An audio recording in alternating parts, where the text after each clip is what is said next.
We have a lot to cover today, so I think it's about a minute or so before 11, so I think we'll get started now. Jana can't be with us today. She's not feeling well, so Becca is going to be our projectionist today. And we're going to start with some work that I didn't finish from the last lecture. And I'll mention to you that I think I've already mentioned this before. I taught a course in Renaissance art in Florence, Italy, in two different occasions. And I can't think of a time that it's been more frustrating for me to put these lectures together, because this is not going to be a full course with a full book like I used in Florence, and I have to eliminate so much wonderful stuff. And there are times when most people think it's great if you know a lot about a subject. Well, you can know too much about a subject, frankly, and it's hard to simplify it, to not just overwhelm people with information. And as I say, I had to eliminate so much great stuff. I had to eliminate Alberti, who's a great Renaissance architect. I had to eliminate Piero della Francesca, who's a great Renaissance painter. There just isn't time to cover all of that. And up till now, those of you who've been a part of these lectures know that generally I start at a certain period and end at a certain period and try to keep it very neatly contained. I've just frankly given up on that. I just can't, I can't contain myself in terms of some of the stuff. So we'll finish where we finished today, but we're going to start going back yet now to the 1400s and look at the Fra Angelico Annunciation. Can we start with that, Becca? Yeah, thank you. This is a fresco painting, and the two works we're finishing off from last week. You'll notice the date here. This is 1440, so we're still in the 1400s. The last two works going to look at are fresco paintings. Now, I've mentioned fresco to you before. Generally, it's for large-scale wall paintings, and it's basically a staining technique. It's on plaster, and in fact, the final layer is very, very thin, and the color saturates the plaster, so it doesn't create terribly bright colors, and the color has a kind of opaque quality. Now, I'm mentioning that because we're going to start looking at oil painting today. And anyway, the last two works we're finishing from last week are fresco. This is at the top of the stairs of the monastic group of cells that Fra Angelico was a part of. Fra means, of course, he was a father, a monk. And the name indicates something about his character. He was a sweet-natured, nice guy. Unfortunately, once you get this created image of the artist as a genius, you get all these mythologies about complicated, difficult personalities, and you can't be considered great unless you're weird and complicated. When in fact, there are all kinds of great artists who are just pretty much like normal people. And Fra Angelico was one of those. He was just a sweet-natured, nice guy. And he painted this at the top of the stairs like most monastic communities, they have a courtyard, and the monk cells typically are above that courtyard, going around the courtyard. Anyway, they're all on the second floor of St. Michael's. Anyway, you walk up the stair, and this is at the top of the stair. This is the Annunciation. Mary seated at the right. Of course, the angel at the left, the angel is identified as Gabriel. And you see Fra Angelico understands perspective, and he understands architecture. He's got them in this loggia, which is a fancy name for a porch, but it's basically an outdoor room, usually almost furnished like a room, but of course it doesn't have walls. Anyway, the angel is announcing to Mary, and then you see on the left side of the panel this representation of nature, and of course everything is green and lush and in bloom. You'll notice the overall tone of the work. It has this blonde coloration, is kind of soft and gentle, and the figures themselves, their pose seems to be kind of quiet and contemplative. And by the way, he made a painting in each one of the monk cells, all around the perimeter there. Each cell had a very small window in it, and then he typically would do a painting of the events of the Passion and so on, that were, the paintings typically are about 3 feet wide and maybe 4 feet high, but they're all in fresco, and each cell has a painting by Fra Angelico. Anyway, he represents a kind of innocence and the new beginnings of the Renaissance here, and I think there's, in a way, although this painting is later in the 1400s, it's a good way of getting a feel for the nature of the 1400s in the Renaissance. Now, can we see the next one, please, which was something completely different. This is a work by Signorelli in Orvieto Cathedral, in the apse of the Orvieto. Again, it's a fresco painting. As you can see, it's called The Dam Cast into Hell.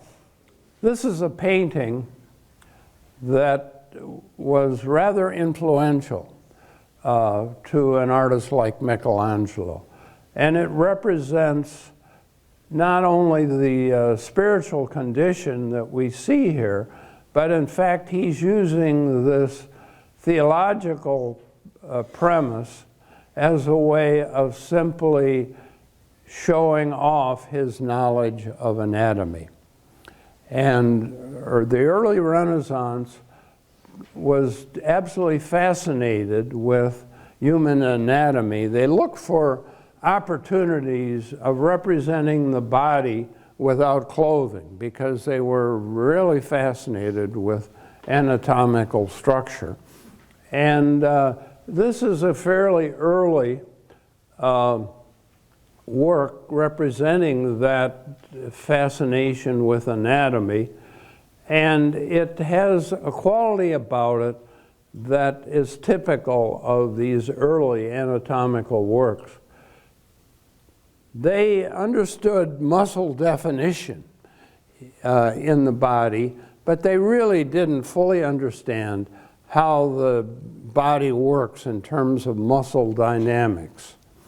It was in the High Renaissance, Michelangelo and Leonardo both worked with cadavers, and by the way, at that time this was pretty much outlawed. And they started to understand how the body actually worked. So what you see here is extreme muscular definition. In other words, they're sort of outlining the muscles as if all the muscles are tensed. But in fact, the body doesn't work that way. The body has a series of opposites. The arm would be a good example. In the upper arm, you have the biceps muscle here that it typically bulges when it's tensed. But when that muscle's tensed, the triceps, which is the muscle underneath it, is relaxed. That's the only way it can work. Muscles contract and expand. That's basically all they do. And so the body is a series of those dynamics. So any muscle, like the triceps, when I hold my arm like this, it just flops around because it's not tensed.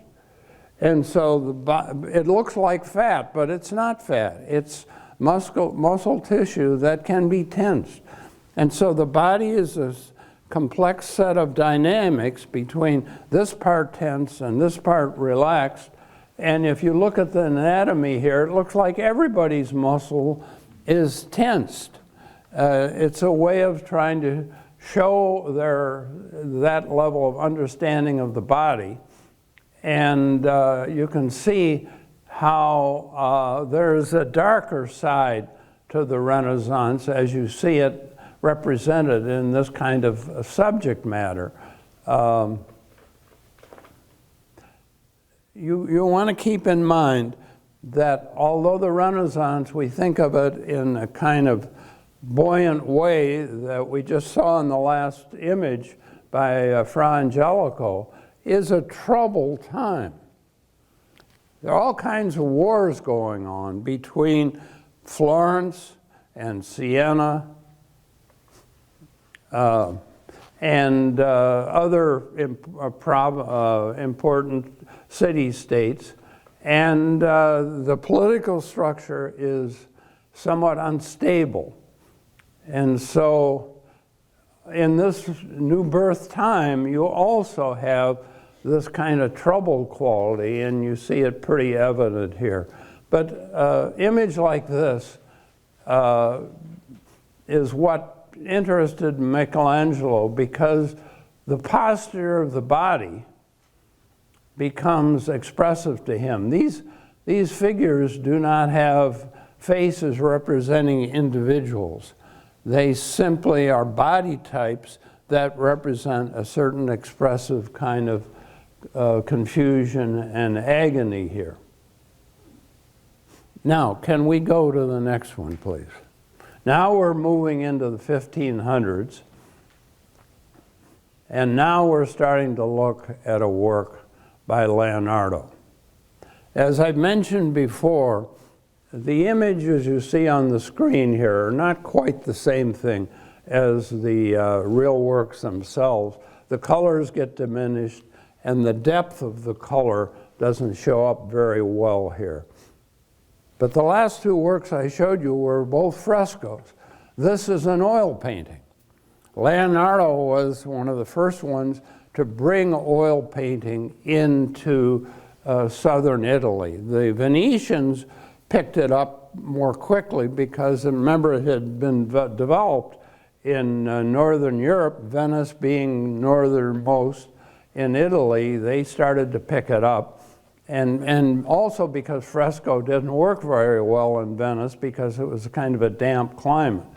Anyway, Leonardo was one of the first of the southern artists to pick it up, but he wasn't quite southern because, in fact, he ended up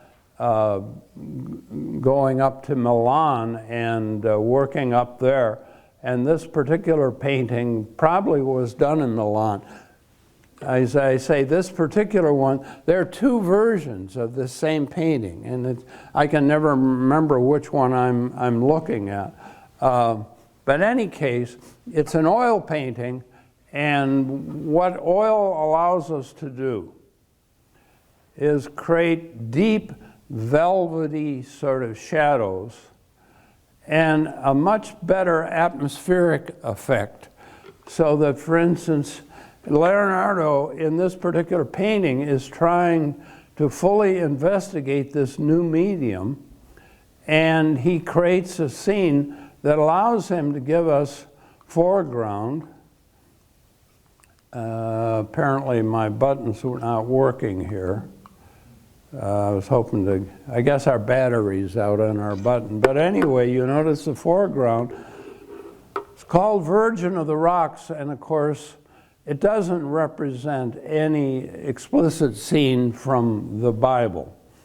It's an invention by Leonardo, but you'll notice putting it in nature. Oh, okay. Thank you, Bob. Putting it in nature allows us to create these deep spaces. Here you get this this velvety quality of a distance and objects diminishing and fading back, and everything existing in a kind of atmospheric way.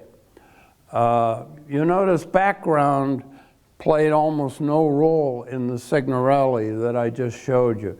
Here, the background plays a really important role in the expressive quality of this painting. Let's catalog it as we start out here. First of all, the thing I want to point out is it's the Renaissance pyramidal composition. Leonardo liked geometry. He liked really clear classical order in his work.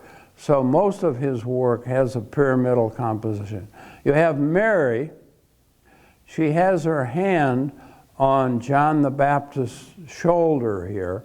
He typically is carrying a staff or a stick or something, and he usually has some sort of a cloth robe on that represents that he was a wild guy out in the deserts.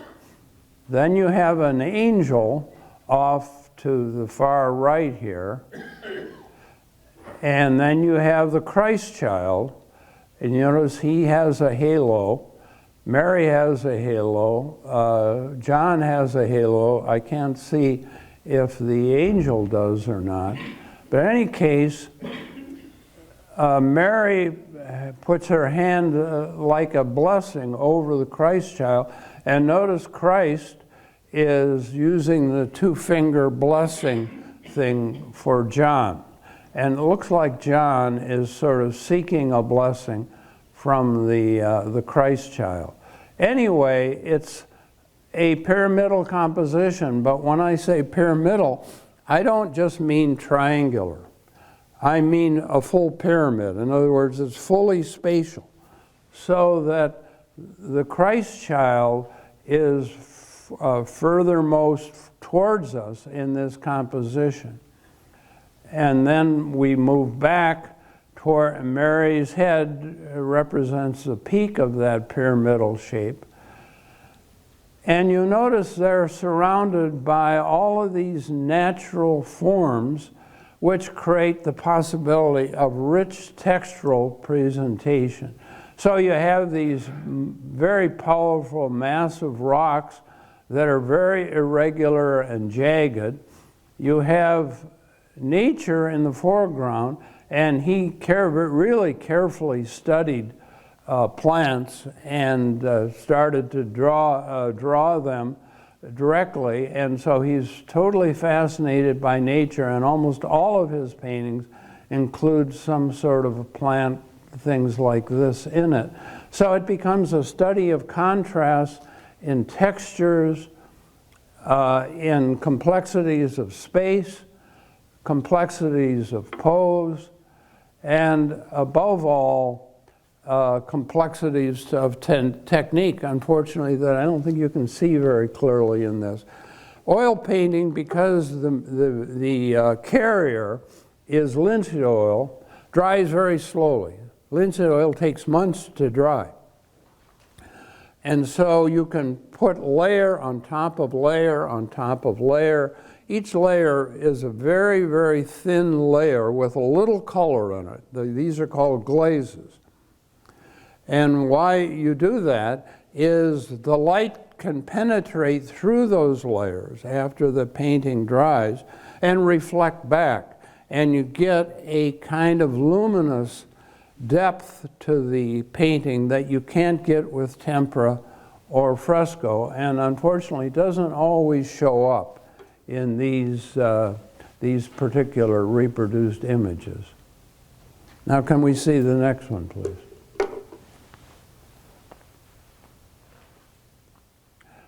This is actually the cartoon for the Virgin and St. Anne. Many of you are not Catholic and probably don't even know who St. Anne was. She was Mary's mother. And you notice again, it is a pyramidal composition. And this particular image is misrepresented. This is the cartoon, not the final painting itself. And a cartoon, by the way, is a preparatory drawing for a painting. And many think the cartoon in this particular case is a better work than the final painting, so that's why I'm showing it to you. But anyway, you see the way he manipulates reality. Things look real, but the more you start to think about what you're looking at, it doesn't make a lot of sense. Here you got Mary, and again, the Christ child blessing, and here's John over here, but they're all seated on St. Anne's lap. Now try to figure that out. Also, if St. Anne would stand up, she'd be at least a foot taller than Mary. There's this odd scale. She can't look like she's straining to support all of this weight. So there's this quality of a kind of soft grace here that's quite evident in the sort of smiling, subtle smiling gestures on the faces, and no sense of the physicality of this. Any case, this would be a Conte and charcoal drawing in a preparation for the painting itself. Can we see the next one, please?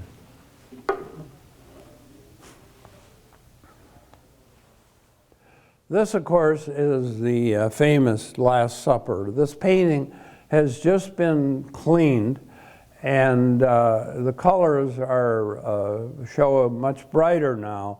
But in fact, the painting is in a terribly damaged state because Leonardo didn't like fresco technique because it was very slow. You had to plaster a certain area. You could only paint a certain area at a time. You had to figure out where these edges were because you couldn't get the colors to match equally. So he wanted to develop his own technique here. Unfortunately, the technique started to deteriorate within a couple of years of him making the painting. So the painting has been restored many times, and the most recent cleaning tried to remove all of those restorations and get back to Leonardo's original. Now this is a subject matter we saw in the 1400s in northern painting, and it's basically the Last Supper became a common painting theme for a monastic refectory. Refectory is a dining hall where the monks eat. And so Last Supper would make sense to be there. The hole you see in the bottom of the painting is a later a wall or door being cut through that wall. And that wasn't there when Leonardo made the painting. And so, as I mentioned, it's a subject matter that artists before Leonardo had worked with, but he, like most of the things he did, he took it to new levels. And I'll just go through it with you a little bit and try to give you a sense of what you see here. First of all, you notice the room they're in is extremely simple. There's almost no ornamentation in it. He simply created these alcoves that go back into space and become a dark rhythm. And of course, you have linear perspective here, 1 point perspective we saw last week with Masaccio, and you see how all the perspectival lines end up on the Christ. Also, Christ is blessing the food here and telling them that he's going to be betrayed. And so he represents that pyramidal stability in the midst of a turbulent emotional reaction by the disciples. You notice the perspectival lines all end up as a head.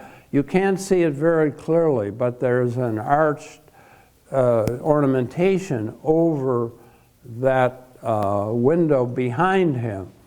And that represents a kind of halo shape that is no longer the halo that we'd normally associate with the gold ring around the head. And then you have, he's created a kind of, again, using body postures to represent emotional states. He's created the calmness of the Christ, and then he's created 4 groups, 1, 2, 3, 4, that sort of represent various reactions to this announcement that he's going to be betrayed. At the end of the groups, you have this figure leaning in. This figure is just seated upright and not gesturing all that dramatically. So he sort of encloses that composition at the ends of the table, and then he creates a much more dynamic grouping with arms pointing and bodies leaning forward and backward. Figures here representing questions of the Christ with the fingers up, is it I, is it I? And if you look carefully, there's one figure that leans backwards here, and he's represented darker than the other figures, and he actually he's holding the money pouch, and that of course is Judas. Anyway, it's an amazing kind of combination of calmness and agitation that is far more sophisticated than any other representation we've ever seen of that subject. And of course, it's an expansive painting. It covers a far end of the wall. You'll notice the dimensions there, 346 inches. I'm not sure how many feet that would be, but it's quite a few. Now, can we see the next one? This, of course, is his Mona Lisa, which is another example of his oil painting, and the idea of pyramidal composition, figure with nature, in this case, very rustic nature in the background, and a contrast of the softness of her body and her expression, especially the hands, and the rugged, irregular character of nature. The painting actually is not very big. You can see the scale of it. She's a little less than life size. And the painting originally was bigger. She was supposedly sitting on, again, one of these Renaissance porches, a loggia. And although you can't see it very clearly here in this image, there's part of a column there. And so there were 2 columns on either side of her, framing her. They got cut away later.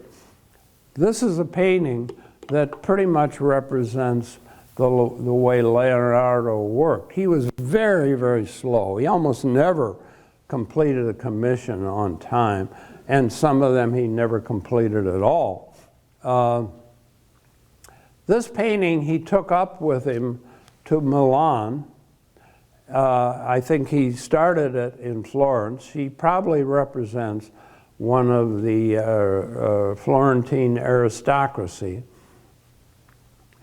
And then he took it with him, and he worked on it throughout his whole career, constantly doing these glazes and so on. It's not a very big painting, so it was easy enough for him to haul the thing around. And of course, you get this quality of, everyone talks about the smile and so on.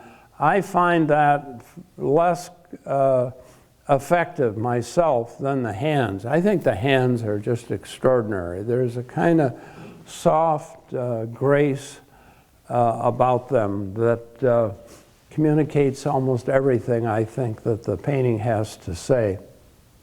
But anyway, you see Leonardo represents a kind of geometry and clarity. At the same time, there's a quality of mystery in the work. It's always hard to figure out Leonardo because at first things seem totally clear and obvious. The more you look at Leonardo, the more you start to say, how is this working? You know, what's going on here? And that was part of his character. Now, can we see the next one? The Renaissance is a time in which architecture plays a very important role. And one of the most famous of the architects is Bramante. This is a small chapel, Tempieto, that supposedly commemorates the spot where Peter was crucified. Remember the story that Peter was crucified upside down when he was martyred, and this supposedly commemorates that spot. It's quite obvious that the building has classical antecedents. The Romans often did round temples, but this one has a kind of sculptural quality about it that I think exceeds at least any of the Greek and Roman temples I've seen. Basically what you've got here is this cylinder shape that, as you can see, it's just a small building. It's not very big at all. So you've got this cylinder form, then it's surrounded by this colonnade on this stepped pedestal. And of course, the dome becomes the dominant part of the building. The dome that you see here represents the importance of the dome in Renaissance architecture. We're going to see it again when we see St. Peter's. But anyway, by creating this porch going around it, he creates dark and light. So you get these deep shadows here, then you get the bright sunlight bouncing off the dome and the upper section. So you get that same kind of spatial complexity you get with Leonardo. So you get beautiful deep shadows, and then you get very, very bright highlights. All of it in a very organized, totally clear format. And this is characteristic of Renaissance architecture. It almost always has this clear volumetric quality. You can immediately read the volumes, and yet they have this soft atmospheric quality because of the way it models dark and light. Can we see the next one, please? I probably don't even need to tell you what this is.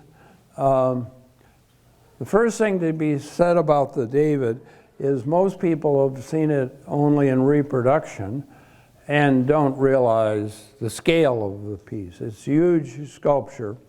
If you stand on the surface that David is standing on, your head would be about mid-thigh. So it's a huge sculpture. It also is carved out of a block of stone that had been offered to an earlier sculptor. He was supposed to make a sculpture out of it. He started and gave up on what he was working on. And then there was a competition because there was still a huge amount of good stone there. And Michelangelo won that competition and got the commission to create the David. So the pose that we see somewhat represents some of the limitations of the block of stone that Michelangelo had to work with. Again, the idea of the subject matter. They're looking for an excuse to represent the nude body. And notice I will use the word nude. And when you look at northern figures, they often look naked. Italian figures are generally nude. They're totally unconscious of the fact that they have no clothes on. And the very fact that you have a nude exposed male like that, yet representing a Christian theme, probably is the best embodiment I can explain to you of what we call Christian humanism. That was really the perspective and the philosophy of the Italian Renaissance. Humanism in the sense that the human being is the dominant subject matter, the dominant figure in the philosophy, but it's shaped by the Christian tradition. It's shaped by the Christian narrative. And David becomes an important symbol. Of course, we've already seen the Verrocchio David, and we saw the Donatello David. This David, of course, is much larger than those Davids would be. In any case, the block of stone that he had this big section cut out of it. So he had to engineer the figure with that slice taken out of it. And that becomes the theme for him for this particular David. The Davids we saw before are victorious Davids. Remember, we have Goliath's giant head at their feet. He chooses to represent the David before he kills the giant. And of course, what that does is start to give him a reason for this limited posture. He's got a vertical block of stone here, so he has to have the figure in the classical contrapposto with the engaged leg here, so that leg and this arm, which holds the rock in the hand, is pretty much straight up and down. Then this part of the body, because he had no stone here, opens out, and notice he looks in that direction. So the body opens out that direction. He looks that way, and he's holding the sling over his shoulder, by the way. And the idea is, there's a fancy phrase we use to explain this. You're going to see it in a moment when we look at the Moses as well. It's called action in repose. It starts, the figures aren't doing anything, typically in a Michelangelo. They're just in a static pose, but you get the sense that they're thinking about something. They start to carry on. They're not just bodies anymore, the way classical figures were. They start to have an interior life. They start to have an intelligence. And so he's looking over this way. He hasn't killed Goliath yet, and we see the intention in his face and his eyes as he looks that way. So we know how the story plays out, but this look over that direction starts to help us understand how the body serves the intellect. And by the way, some have commented about the proportionality of the figure.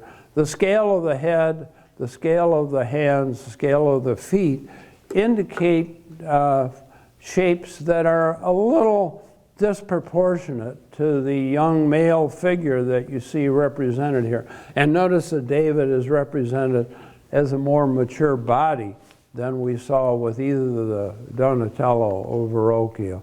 That implies that this figure is yet to be bigger and more mature, and we'll see when we see late Michelangelo's this mature figure. In any sense, this current statue is an Accademia, and the piece that's in front of the Palazzo Vecchio is in fact a copy. The arm was broken off right here. I mentioned it was a politically turbulent time, and someone threw something out of the window in one of the battles in Florence, threw it out the window to crush someone below, and hit the David and broke the arm off. So that arm has been reattached. Now can we see the next one, please? This is his Moses. The Moses was created for the tomb of Pope Julius II. Michelangelo had this tendency to imagine these absolutely huge, colossal projects and never be able to actually quite complete them. And this is a statue made for the tomb of Pope Julius. And it's just this one statue. Of course, it's Moses. And there are one or two small figures on either side of it. This is the current tomb for the Pope, but it's much, much smaller than Michelangelo imagined.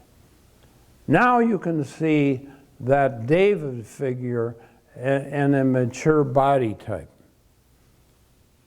And again, there's this quality of action in repose here. By the way, the scale of this thing, he's about 8 feet tall. He's seated and he's 8 feet tall. So if he stood up, he'd be at least the scale of the David or even bigger. So it's a huge, colossal figure.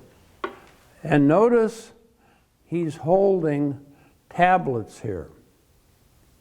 If you know the story about Moses going up, getting the commandments, coming down, and finding the Israelites worshiping a golden calf, getting angry, and destroying the tablets. And then he goes back, of course, a second time and gets the tablets. Now you're seeing that moment when he's looking again off to the side. And by the way, there was, yes, if you wonder why does Moses have horns, it was a odd Vulgate translation of the Latin, and it was supposed to indicate radiance. Somehow it got translated as horns. So you'll often see Moses represented with these horns. Anyway, he's looking off to the side. He had this amazing, complex, turbulent shape of the beard. And you'll notice he's just seated, but it looks like he's ready to get up. He's looking off to the side, and you get the sense he's getting mad. He's not a happy camper, and he's going to destroy those tablets. There's this quality of force and power here. Certainly you see the grace that we associate with Leonardo, but with Michelangelo, on top of that complex composition and grace, you get this huge, almost titanic kind of power to the figure. Can we see the next one, please?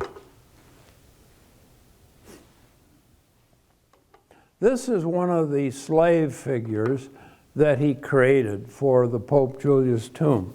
There were going to be, on each corner of the tomb was an important figure associated with the faith, and then between those figures, and by the way, the tomb was supposed to be about the size of this entire room here.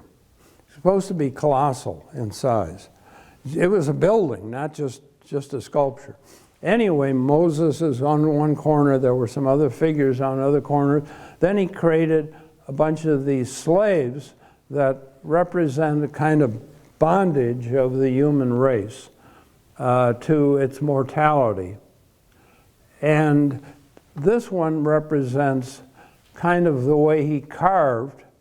You'll notice he left the stone rough there. You typically get a sense of the block that Michelangelo used, that he carved from, and he often leaves the rough stone.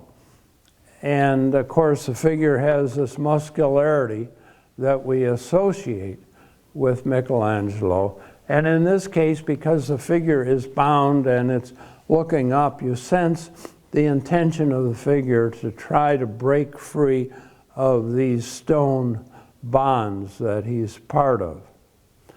Now, Michelangelo had this unique way of carving stone that I'm not, being a sculptor myself, I know a bit about how these things are done, and no one I'm familiar with ever carved the way Michelangelo did.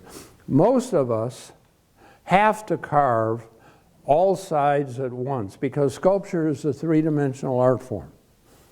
And when I'm carving, I look at the front and the side and the back. It's got to look good from all views, so you try to think through all of those views, and then you carve it that way. So it slowly grows out of this mass, becomes more and more defined as you remove material.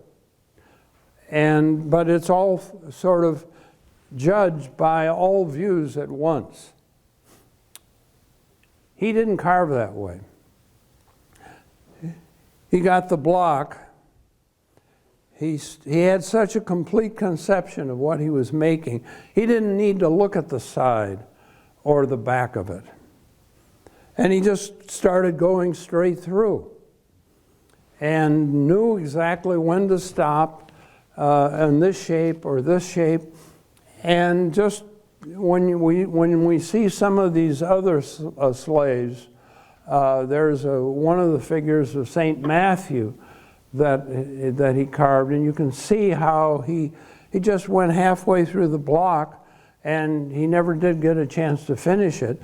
So the figure, you get the feeling it's just sort of growing out of the stone. You can recognize it, but it's totally surrounded with stone. And there is no back view. There is no side view. It's all frontal view because that's the way he conceived it and that's the way he carved it. Now, can we see the next one, please? These images are so famous that I hardly need to identify them. This is, of course, a representation of the creation of Adam from the Sistine Chapel. And by the way, this is the cleaned image. When I saw these images, when I was a student, they were all covered with grime and smoke from all the candles that had been burnt in the Sistine Chapel. And so when I learned about Michelangelo, we said, well, he was a gifted sculptor, and all the images he made on the ceiling were just sculptures because color wasn't very important to him. And we thought that simply because everything was obscured with all this layer of grime and dust and so on. Now that they've cleaned the ceiling, we realize that color was important to Michelangelo. He was a gifted painter as much as he was a gifted sculptor. And so you see these images much brighter today than I saw them as a student. And what we have here, of course, is creation of Adam, and again, his tendency to use the figurative posture and the energy of the body to communicate an emotional state. And of course, the critical part here is this famous section here where God the Father is about to, and he's a very powerful, mature male figure again, and he's about to communicate the spark of life to Adam, who's in this reclining pose, and you'll notice the way his face looks over and his head, it's like he hardly has enough energy to even look over that way. The arm is, although it's got this tremendous musculature, there's no energy inside of that gesture. Here, God the Father, you get a sense of dynamic, diagonal, and problematically, we notice two figures over here. And art historians are still arguing a little bit about those figures. When I learned about this particular combination, I was told that's probably Eve. Remember, she's in the creation story, she comes out of Adam's rib, and so she's still in the mind of God now. And God the Father has his arm around her. More recent scholarship starts to say maybe that's not Eve at all, because notice the way she's kind of, her arm is back over this child figure here. Maybe this is Mary and Jesus. And so that issue is somewhat unresolved to this day, and probably will never be completely resolved. This, of course, is fresco by its nature, such a huge painting. It had to be done in the fresco technique. And one of the things about fresco, I think I've mentioned to you before, you have to have a clear place where you can find an edge to something, because colors don't match from one day to the next, because it's a staining technique. It's affected by the atmosphere and so on. So you need to know where you can only paint as much as you can plaster in one day. You have to paint on wet plaster. And if you've got a big open area without any shape definition or breaks, the colors don't match. Like in Giotto's skies, you see one blue shape over here and another blue that's not the same exact shape, just joining in the middle of the sky. Well, you have to conceive of one of these things with a large cartoon. That's where the name comes from. You make a large paper drawing, and then you poke holes in the paper around the outlines of the figure. And you set that against the damp plaster. You take a bag of charcoal that's kind of coarse woven cloth and tamp that against those holes. You pull the paper away, and now you've got all of these dots that show you the outline of what you're painting. Remember, with this technique, if you make a mistake, you can't fix it. It's a semi-transparent technique, so you just chip it away. So you got to get it right the first time. And so you create these cartoons, work out your composition, then you draw, connect those dots with charcoal, and finally then you apply the paint.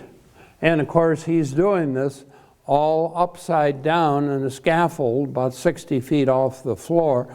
And remember, fresco is a water-based technique, so it's drippy. It's dripping in his face the whole time. And he wrote some poems about that experience. They are not happy poems. He hated the experience. He was forced to do this, by the way.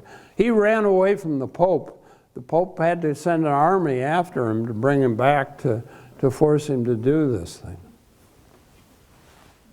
But anyway, you see the strength and the force and the confidence of the Renaissance represented in this particular image. Now can we see the next one, please?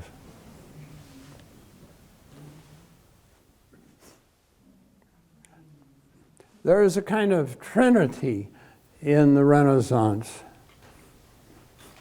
Leonardo, who is the oldest of the three, Michelangelo, who is slightly younger than Leonardo, and then Raphael, who is the youngest of all of them.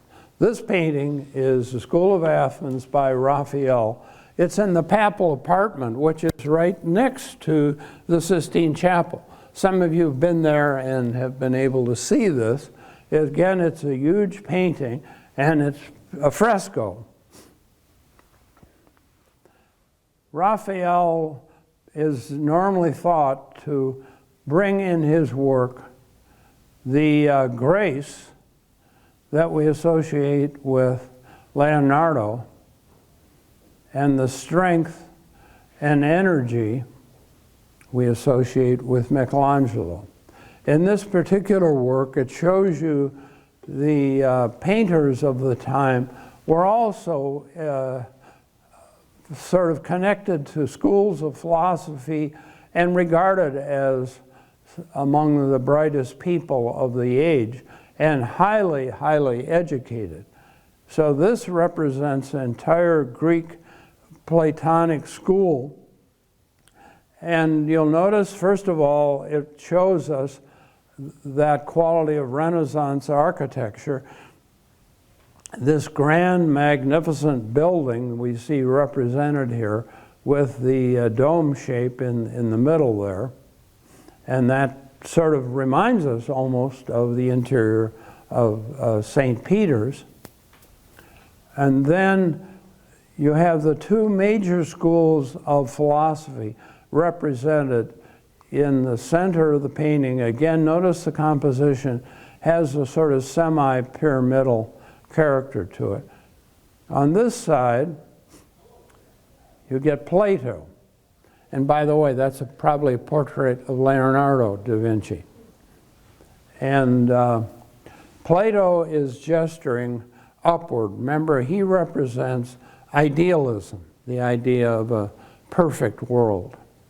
And that, of course, is close to Leonardo's style of painting.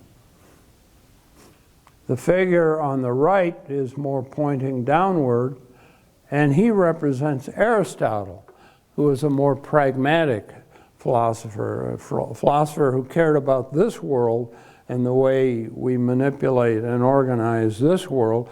He is a sort of a proto-scientist in the sense that science grows out of Aristotelian way of thinking about the world. Then important figures are represented in this work, and actually Raphael included himself off to the side over here. This is him, and he's next to a couple important figures who studied the universe, each of them holding a sphere. Ptolemy is one of those figures. You have probably Bramante over here, surrounded by a bunch of his students. Bramante, of course, is the architect of the Renaissance. And one of the other representations that becomes symbolic to us is this figure. And notice he's leaning on a block of stone. And he's all by himself. That's probably Michelangelo. And that's Raphael's way of representing him. Again, Raphael helps us understand what I was saying earlier. The idea of the artist, if you're gifted, you're not supposed to be able to socialize well. You're not supposed to be popular. You're supposed to be like Michelangelo, kind of troubled and isolated and having almost no friends at all, as he's represented here. Raphael is a guy who's part of this crowd. He's accepted. Everyone likes Raphael. He's not a complicated, difficult personality. He's just a very, very gifted guy. And can we see the next one, please? He's known for these beautiful Madonna images that he's made. And this is one of his Madonnas. Again, the pyramidal, you see how much he leans on Leonardo for this image. Now, I'm trying to keep my eye on the clock here, and I usually like to give a minute or two for questions. So I'm going to stop here.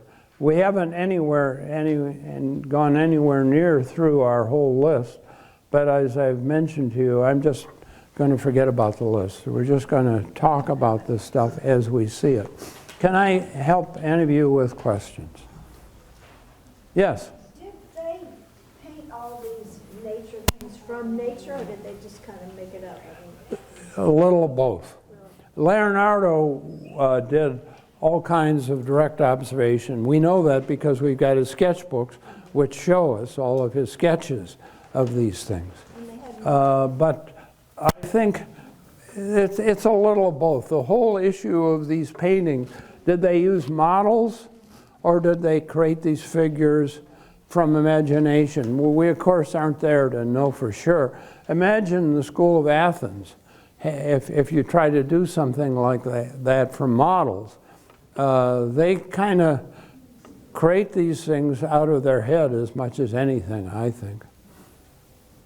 Yes? On the creation of Adam.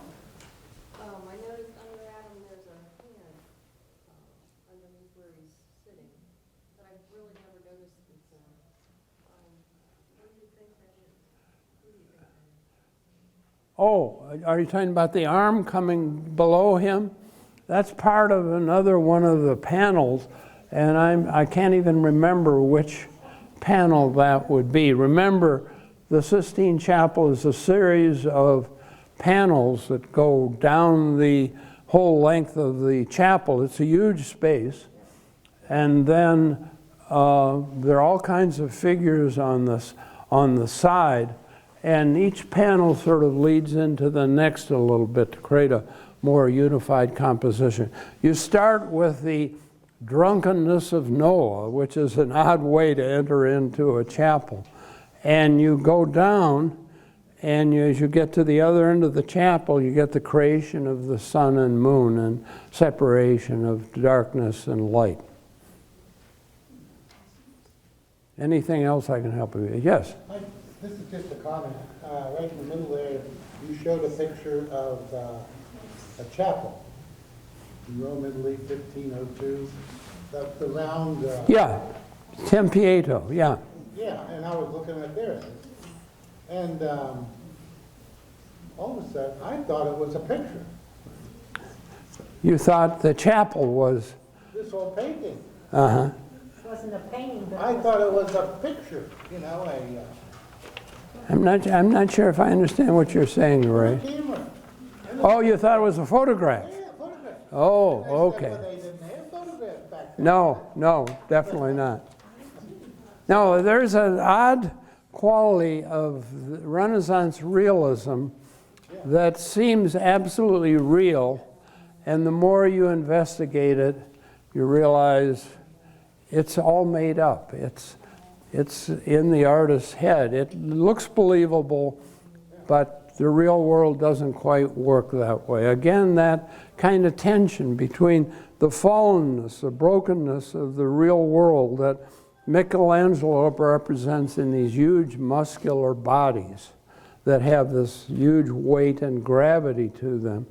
And then the poses themselves that often lean towards heaven and try to give us a sense of aspirations behind the physical. In fact, we're going to get into that when we look at Michelangelo's Medici tomb. But we're not there yet. Yes? The Annunciation, I find it interesting that Gabriel's wings have rainbow colors. I'm sorry, The Annunciation. I'm not hearing you. I find it interesting that his wings. Oh, the angel wings, the bird wings, yeah.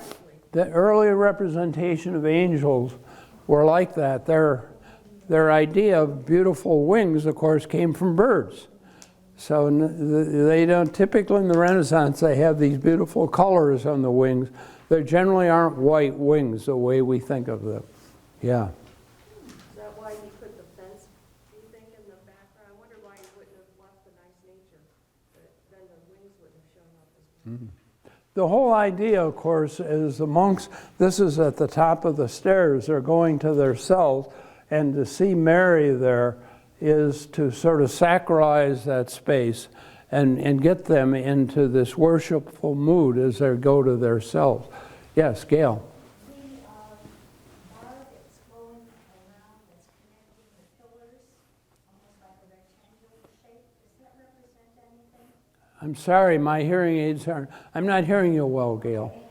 I'll speak louder. That black line that's connecting the pillars, almost like rectangular. Are you talking about this area here?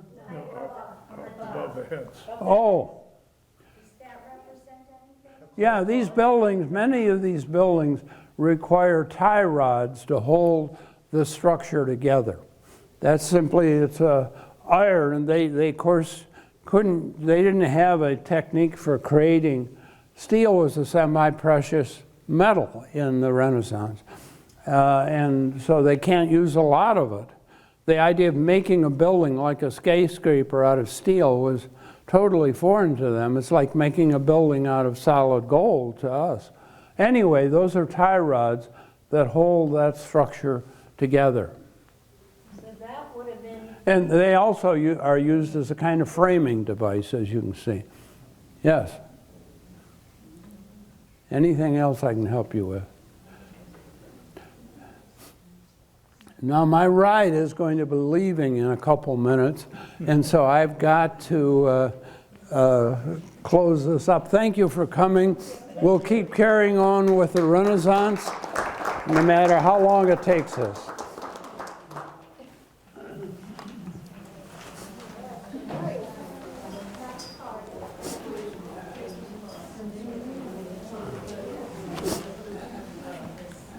Thank you, Becca. How far did we get? We only got about halfway, didn't we?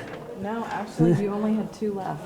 Yeah, okay. Well, I'm not doing too bad. Yeah. Yeah, good. Very good.